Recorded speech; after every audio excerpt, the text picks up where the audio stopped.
All right. Today on the podcast, I am joined by Christina Lords. Christina is the editor-in-chief at the Idaho Capital Sun up in, obviously, Idaho. And she goes back in the industry a ways, mostly up in that kind of Idaho region. So I'm kind of looking to dig into some of that also. Christina, thanks for joining me, and nice to see you again. Oh, it's so nice to be with you. Thanks for having me. Absolutely. So I kind of start every podcast the same. I'd like to hear your background and your story in the local media world, just to kind of set a baseline. So yeah, how'd you get started in this industry, and what's your career been like? Oh, well, I was one of those kids that never really grew up knowing what I wanted to do. Journalism is not something that I thought from, a early age that's where I would end up. I knew I really liked writing, and I knew I really liked reading, and I knew I didn't like science and math. So I was kind of seeking out career paths that would help me write every day. And I my senior year of high school, this is going to age me a little bit, but my senior year of high school, I watched Almost Famous, and I thought, my gosh, I can write about music. I can go be a rock write for Rolling Stone. That's what I'm going to do.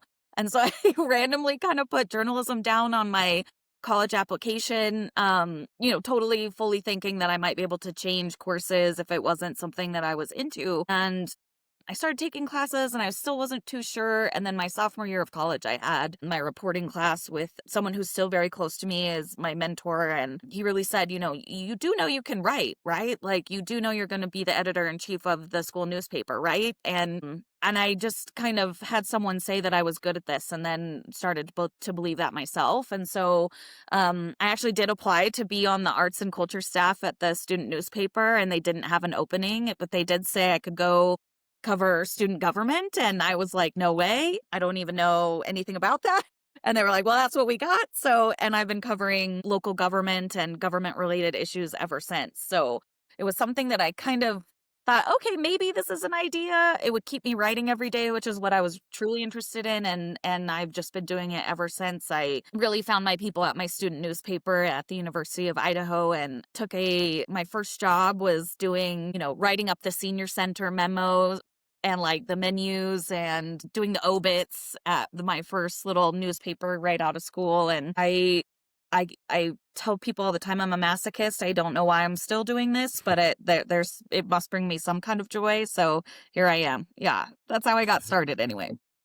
That's funny. People on the show, it tends to go in one of two buckets. Either their family goes back like 6 generations Right. in journalism, or they just like started out completely somewhere else and landed here and caught the bug or something like that. Yeah. I was a first generation college student. And so my parents didn't really know what we were doing. I didn't know what we were doing.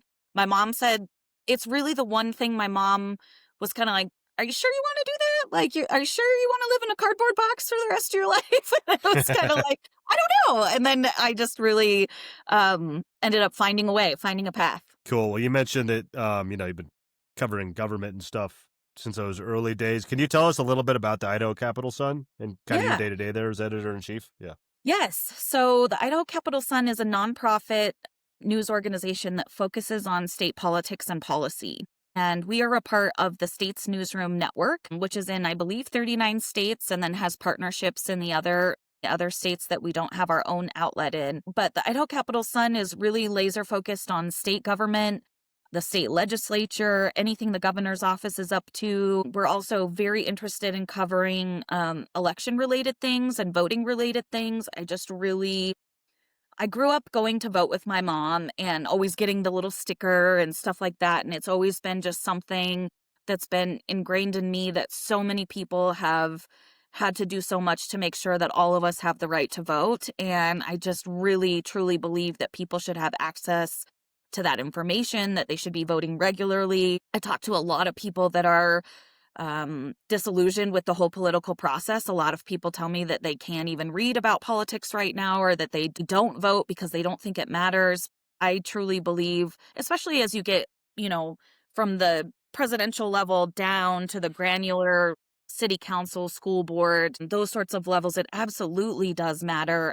I've seen throughout my career many, many races that come down to just a handful of votes. And I just think that voting should be easy. Everyone should know how to go find their polling place, how to find information on candidates and things like that. it affects us all. I think we're living through this moment where we really do understand that politics touches all of our lives. When people say like I'm not a political person, I just can't wrap my brain around that, because so much of what our city councils do and our county commissions do and our school districts do, it all affects us, our taxpayer dollars, our children, our communities. And so it's imperative that people understand these systems, I think, to make change within those systems. So we're always trying to help people connect with government, let them know when they can provide input or feedback on surveys, all of that. And it sounds kind of, a lot of people say, I have two people that are, two sides. It's either like they're very interested and think it's a very cool job, or they're like, how do you even, how does that excite you? How do you go to city council and get excited, But there's so much, I think, that comes out of those discussions, and all of these problems are not new. I tell young reporters all the time, like, just because you walked into the city council or city hall doesn't mean these issues have just miraculously appeared and started because you're covering them. There's so much history to a lot of these issues on a state level as well that we, education funding, voting rights, all of those things come back over and over and over again, and we have to be engaged. We have to understand that, our lawmakers are humans. And I've learned that I think when I started this, I thought everyone that was elected was the smartest person in the room. And I'm starting to realize, like, there's no way that's correct. And sometimes you have to be the person that's helping them understand some of these issues. And I really like that about my job. The Capital Sun, like I said, focuses on state politics and policy. So we send 3 reporters into the State House every day, which has really become unusual for the media corps to really focus on some of these core issues that I think 20, 30 years ago, every newspaper had a State House reporter, right? Or multiple State House reporters.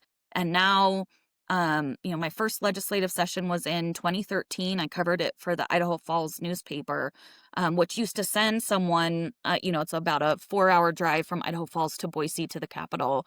And they used to put someone up and they would, pay for my lodging for 3 months to be in Boise and cover the legislature. They don't do that anymore. The Lewiston Tribune in North Idaho doesn't do that anymore.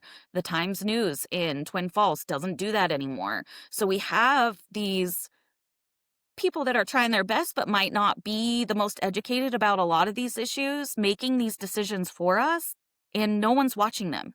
No one is really sitting around and saying, here's what this person said about LGBTQ issues, or Idaho's pretty aggressive abortion ban, or, you name it, transportation funding. No one's sitting there watching these people and telling the rest of us what's going on. And so State's Newsroom really noticed that and thought, how can we make a difference? How can we go into these spaces and ensure that people have access to this information? And so, we focus a lot on the legislative session, a lot on elections, and then kind of in between spaces, we really try to focus on healthcare related coverage.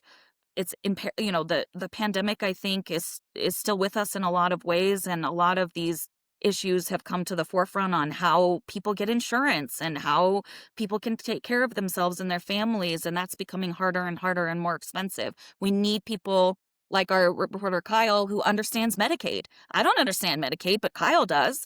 And, and he helps other people understand these really complex systems and federal policies and state policies and how they all interact, or sometimes, most of the time, don't interact functionally. So we also do a lot of environmental reporting. There used to be an environmental reporter in every Idaho newsroom. The outdoors are a huge deal to us here in Idaho. We love being able to get out into the mountains and hunt and fish and huckleberry pick and chop our own trees and all of that. That's who we are. But we're also seeing the effects of climate change, the effects of development in agriculture creep, where we're losing farms. All of these things are just really complex issues that we need to have a few experts in to help people understand how we can make positive change. And without that, I just think we're on this misinformation highway with social media and things like that, that there needs to be little nuggets of truth out there interspersed in trying to fight those battles. And that's what we do every day. Every day, we're trying to make sure that people understand how to access information on a factual level. That's cool. A couple things in there. It's funny because it shows about kind of local media and sustainability in local media, Right. and how a lot of people get fixated on the mainstream media, big national media, whereas stuff happening in your town is a lot more important. I think Right. it goes really well with what you were saying with politics. Like, yeah, I vote for president and Congress and everything, but I'm honestly much more interested in like the school board vote here, or like funding for the new rec center in town or something. So Right. it's funny. And I've had some similar people on the show. I had Matthew Watkins from the Texas Tribune, which is kind of doing the same thing down in Austin, Yes. and it's cool that this stuff's out there still. So yeah, I forgot where I was going with the end of Yeah. that, but very good I think stuff. it's like very interesting too being in a nonprofit space. I've worked in for little community family owned newspapers. I've worked for McClatchy, which is now owned by a hedge fund. Work for a big, it's essentially a big kind of more corporate media sort of space. And then I've worked for this nonprofit, and all have I think their pros and cons, obviously, but being in a nonprofit world has been really interesting to talk to people about how we're funded and how I think people truly need to know that they need to pay for the news that they're consuming or support the news that they're consuming. It takes real humans to do this work, although we can get into AI and all of the implications that that has for journalism and some of the work that we do. I just really think that we need people from these communities. I'm a fifth generation Idahoan on both sides of my family. Like, this place means something to me, and I just I just think that when you have that connection to your community and people who live here and people who work here and who raise their families here or who have their parents in assisted living here and all those sort of things, all those systems, they really do interact, and we need more, absolutely more coverage, and not less. And I think where everybody can get on the internet and be an expert, gets really hard to cut through the noise for a lot of people. People ask me constantly, where do I go to get news? How do I know something is trustworthy? Oh, I think people really are hungry for that, but we've gone away from CBS, ABC, and NBC news at 5 o'clock at night. Like, there's just so many more little avenues that people can go down. And sometimes that can be reaffirming to their own beliefs. What you're saying, I think, is so important that yes, we need the mainstream media and we need the New York Times of the world, but you also need to be supporting your local newspapers and your local radio stations and showing up for the people who are showing up for you in some of these public spaces and writing about the things that are important to your life. Yeah, and you kind of talked about how important that is connecting with the community. I had a question on here that I selfishly wanted to ask because I'm Yeah. a Colorado native. I'm here in Western Colorado. You're in Idaho. And I can Yeah. always kind of think of the Mountain West as kind of the forgotten region of the country. Yeah. If you ask people on the coasts or even in the Midwest or anything like that. And you Yeah. spent your career in Idaho. So I was just curious, and I don't know if you have much for this, but do you have any thoughts on covering this region? That's different from maybe say people on the coasts or other higher population areas. Yeah. Like you said, just the distances. Even you said it's 4 hours from Idaho Falls to Boise, and Right. I don't know. I hadn't had anybody from this region on, so I thought I'd ask the question since I've got Yeah. you on here. I think it's a challenge. Obviously, geographically, it's a challenge to get around Idaho. For most of Idaho, getting from the southern part of the state to the northern part of the state, it's a 2-lane highway with mountains on one side and a river on the other, and you're stuck behind semis the whole way. Yep, So I I think, know all too I, well. I, yeah, for some reason, this question has made me think about my first job, and I covered Latah County in northern Idaho, and there are still songs that come on the radio that I'm like, oh, that was a Latah County song where I've been just driving around. It was on the radio Right. at that time, that um, there are so many people in our rural communities that have been forgotten by news. And I think it's hard for people from San Francisco to come relate to someone from Burley, Idaho sometimes. And so I think it is important to have people in this work be from the places that they're covering or at least have some connection to them. I think there's a lot going on here that could be a good example. I think we need to think more about solutions journalism and highlighting things that are going well or programs that are working or going right? Things that happen on farms and in outdoorsy sort of communities that come together in times of need that I think just really show the human spirit and the Western spirit, really, of, showing up to raise a barn, literally. I think that those sort of stories are still very much out there. And I think it would help us to connect each other right now in this time of real division and disconnectedness. But it takes resources.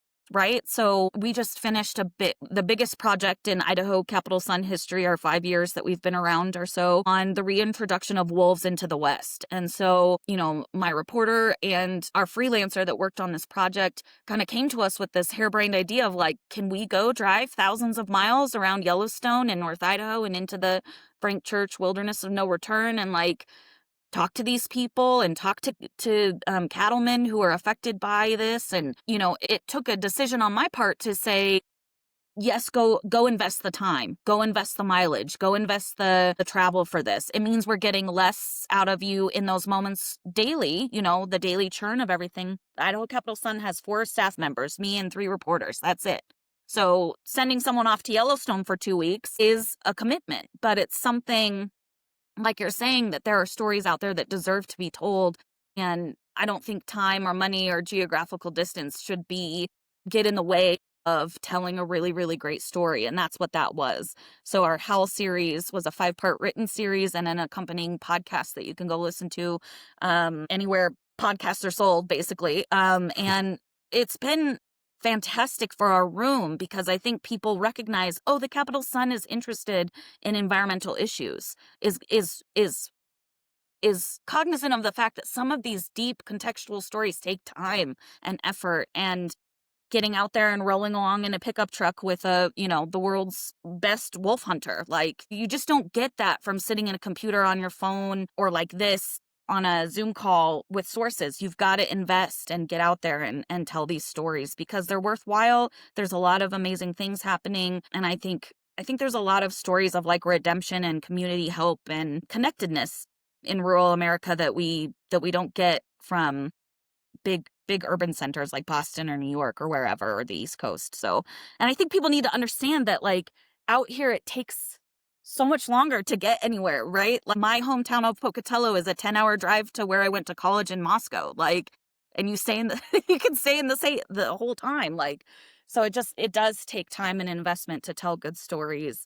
I also think that there's a lot of goodwill in the Mountain West journalism core. I think people are very excited to work with each other on big issues like salmon and wildfires and all of these kind of big issues that do directly affect us here in the West. I've never really come across an outlet or a reporter that wasn't willing to cooperate.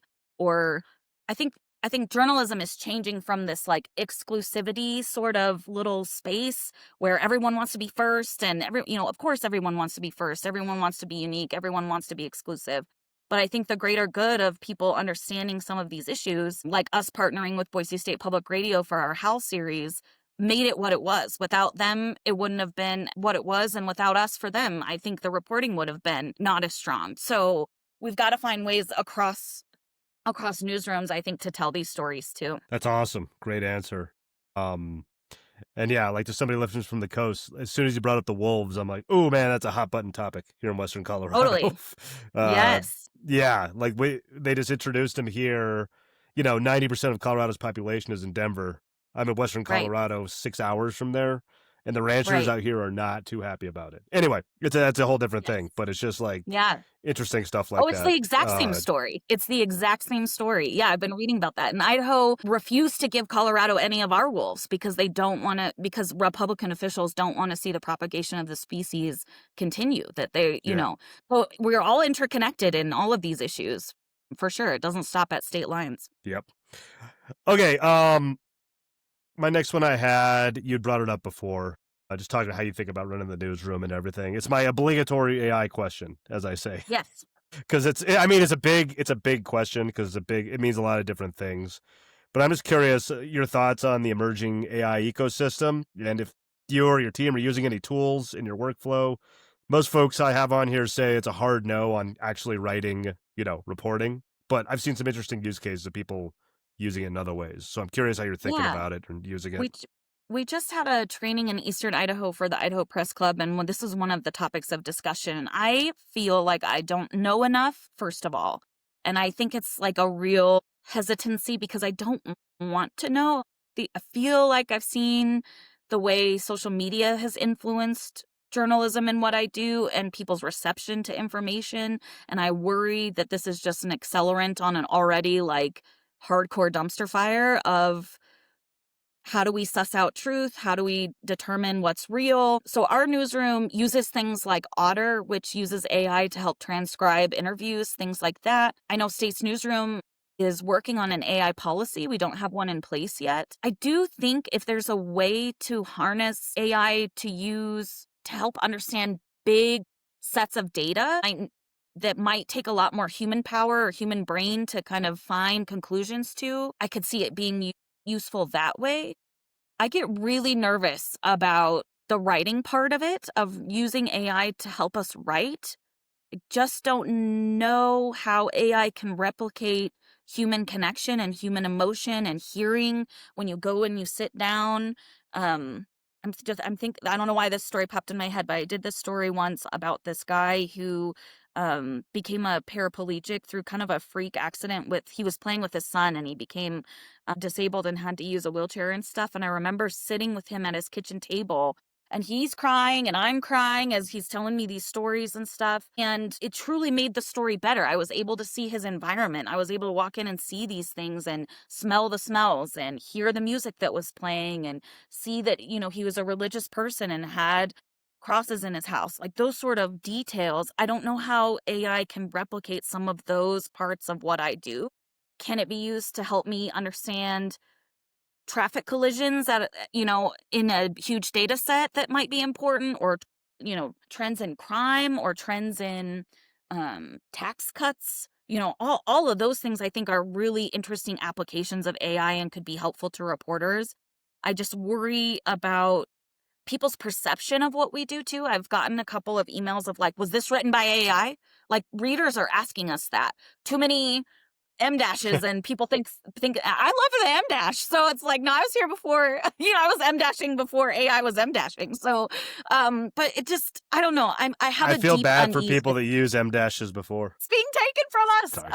But so I don't know. I think I'm hesitant and I think I'm too hesitant. And I also worry about journalists being fooled by images that are created by AI or videos. What if we start reporting on a candidate who supposedly said these outlandish things and then it was created by AI and we're basing our story on falsities?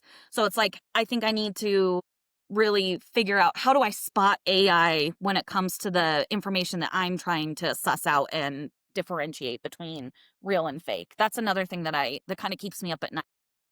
The old video of the shark video that always shows up when there's been a major hurricane and it's like a shark floating through all the waters. Like, I'm worried about stuff like that, like getting us and then we look foolish, right? So I know that was a long kind of winding answer and I'm mostly scared of it. I'll say that. I'm mostly terrified of it, to be honest.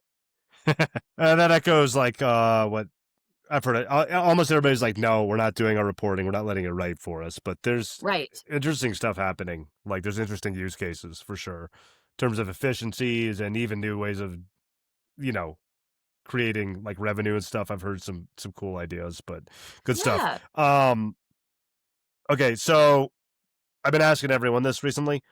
Flash forward 5 years. I'd like to hear your hopes and predictions for kind of the local news industry at large, but also you and the Sun in particular. Another Hmm. big question. Sorry. No, that's okay. As a staff, we've just been talking about how in March is our 5th year anniversary of the Idaho Capital Sun. And I will tell you that when we launched, I thought for sure we would make it a year and say, okay, well, we tried and that was sure fun. And now we're going to go do something else with our lives. And now I can't really see the Idaho media landscape without us. I really hope that's still the case in 5 years. And I will say that this moment in time, too, my journalism career has been a lot of peaks and valleys. I think that's probably pretty common for a lot of the people that you talk to, too. This is hard work. We're not paid enough. We work way too much. I think it takes literal years off our lives. It's stressful and it's hard to be the person in the front row of some of these decisions and policies, and talking to people that are affected by them is essentially traumatic sometimes. I hear a lot of people talk about how they're really stepping away from news. They're stepping away from the political process. They just can't take anymore, and I hope that people stick with it. And I think that an informed citizenry is so important. But I also hope that people recognize that the people who are trying to do this work in a real, legitimate way need support. So I hope that in 5 years from now, we see more nonprofit news outlets out there covering local communities. And I hope that the average American really, truly understands that, we're protected in the First Amendment for a reason. That I think that the freedom of the press is so essential to what's happening in the world right now. And you've got to find it within your hearts of supporting it. You just have to. Otherwise, these stories go untold. We've seen, Pointer has amazing statistics about what happens when a newspaper or TV station leaves a community and how taxes rise, more bonds, more raises for public officials that go unnoticed. It's like clockwork. When a news organization goes away from a community, that information vacuum gets filled with other things that's not fact-based, that's not people living in your community to help you understand these things. So I really hope that actually this moment continues to clarify the need for good local journalism by humans who care about these places. I hope the Capital Sun is still here in 5 years. I hope I'm still leading it in 5 years, which is something that I think I would not have said even a couple of years ago.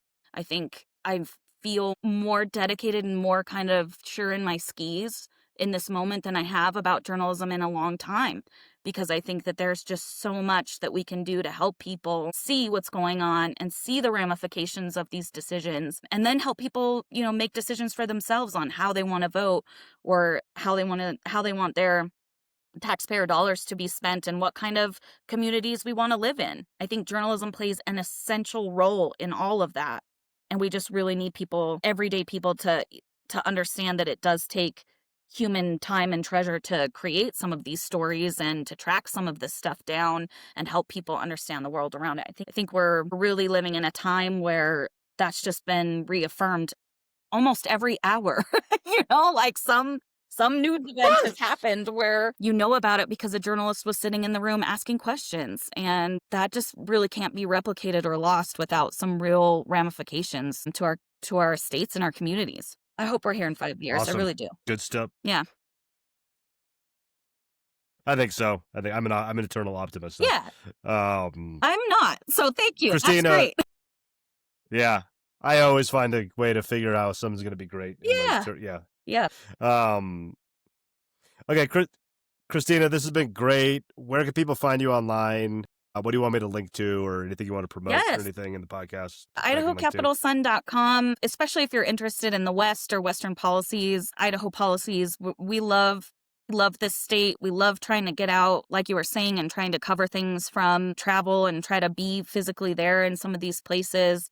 If you like environmental news, we're really honed in on that in ways that we haven't been in the past. I have a Blue Sky account. We have a Blue Sky account. We have a Facebook. We're trying to see about launching in some other social media spaces, although that might be the thing that sends me screaming into the night. I don't know. Sign up for our newsletter. We love people reading our stuff. And then check out State's Newsroom. It really is an amazing organization. So if you're not from Idaho, we have outlets or partnerships in all 50 states. It's truly it is the best organization I've ever worked for from a journalist perspective. These are some pretty hardcore, grizzly old, mostly former newspaper reporters that just want to go back to doing things the way that we used to, with fair headlines, with fact-based information, based on public records, based on people being in these meetings. It's a great organization to work for. I'm truly amazed at the amount of stuff that State's Newsroom puts out into the world every day. The other thing about State's Newsroom that is amazing and is the reason I took this job is because we allow any other media outlet to pick up our work for free with proper attribution. I think it's really taking a step back from kind of what I was talking about before about this rush to be exclusive and keep everything so protected and you have to come to our site. I think we've shown that when people don't have access to truth-based information, bad decisions, bad things happen. And so State's Newsroom is dedicated to sharing our work with anybody that can use it. And I'm very proud of the fact that we end up in all of Idaho's community newspapers, including my hometown paper and others, where people just get the information. People just need to know this stuff, and we don't care where you go to or how you get it. We just want you to know what the governor is doing and what your legislature is doing and how you can find your polling place. So check out State's Newsroom. I think it's a fabulous organization that really punches above its weight as far as its reach and its journalism. So even if you're not from Idaho, we've got outlets in all of the western states that you can take a look at and learn from. Cool. Awesome. Christina, thanks so much. This has been awesome. Good. I'm so You have a glad. happy Thanksgiving. This will come out after Thanksgiving, Okay, but great. we're right before Thanksgiving Well, as we're thanks for what recording. you do in Cool. All helping right. people Thanks. understand our industry. I think journalists have done a good job of telling other people's stories and not our own. And we really are in a situation where we do need people to know we're struggling financially. Newspapers are struggling financially. Radio stations are struggling financially. Some of these federal cuts to our friends in public radio and public TV, they need your help. And so I really appreciate you helping people understand what we do and the landscape that we're in. So thank you, Paul. I appreciate that. Yep. Yeah, no problem. Thanks. All right. All right. Have a good See you one. later.